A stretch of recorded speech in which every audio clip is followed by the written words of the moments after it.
Se a sua moto está fazendo esse barulho, é sinal que você precisa apertar essa corrente.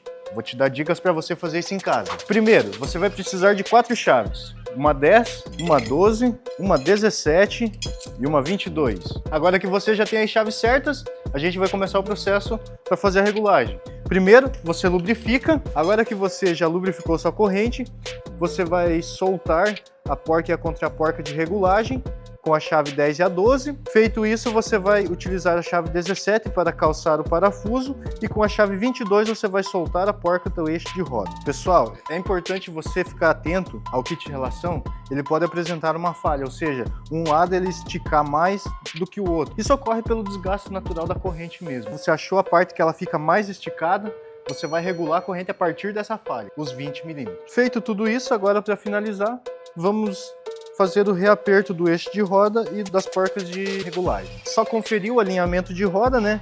Feito por essas marcações na balança e por essa marcaçãozinha no esticador de corrente. Ambos os lados têm essas marcações e você se baseia nelas para fazer o alinhamento da roda. Gostou dessa dica? Você pode estar realizando esse serviço no conforto da sua casa ou não se estressar e trazer aqui para a Honda KG Motos, que a gente faz de graça para você em menos de 1 hora.